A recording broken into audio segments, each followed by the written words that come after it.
வணக்கம், ஆண்டனி ராஜ். இது பஜாஜ் ct110 வண்டி, BS6 வண்டி, சென்சார் டைப் வண்டி. இந்த வண்டியில் என்ன ஒரு சின்ன ப்ராப்ளம், இந்த வண்டி வந்து வாட்டர் சர்வீஸ் பண்ணியிருக்கு. எல்லாம் சென்ட்ரல் செக்கப் எல்லாமே பண்ணியாச்சு. இதில் வந்து இந்த இன்ஜின் செக் லைட் வந்து ஆஃப் ஆக மாட்டேங்குது. இதுக்கு நம்ம டூல் போட்டு தான் ஆஃப் பண்ணணும். டூல் போடாமல் மேனுவலாக ஆஃப் பண்ணுறது எப்படின்னு நான் இதில் காமிக்கிறேன்.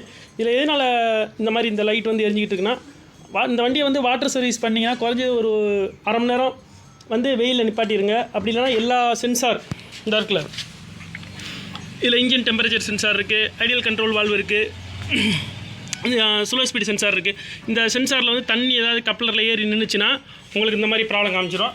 இப்போ வண்டியை வந்து நம்ம செல்ஃப் அடிக்கிறோம். செல்ஃப் அடித்தோம்னா இந்த லைட் வந்து ஆஃப் ஆகிடணும். நம்மளுக்கு வந்து ஆஃப் ஆகலை, தொடர்ச்சி எரிஞ்சிக்கிட்டே இருக்குது. இப்படியே கஸ்டமர்கிட்ட கொடுக்க முடியாது. நம்ம கஸ்டமர்கிட்ட கொடுத்தா முதல் நாங்கள் இந்த லைட் வந்து எரியாமல் தானே இருந்துச்சு, இப்போ நீங்கள் வேலை பார்த்ததுக்கப்புறம் தான் எரியுது அப்படின்னு சொல்லி நம்மகிட்ட சொல்லுவாங்க. இதுக்கு வந்து மேனுவல் ஆஃப் பண்ணுறதா, சாவியை ஆஃப் பண்ணிவிட்டு திரும்ப சாவி ஆன் பண்ணிவிட்டு ஸ்டார்ட் பண்ணி ஓட விட்றோம்.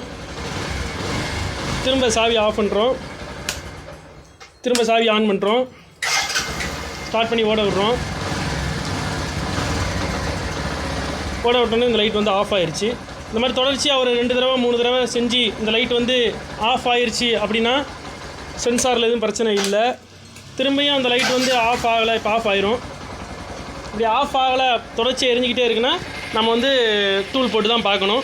ஓகே, ஒரு சின்ன தகவல். நன்றி, வணக்கம்.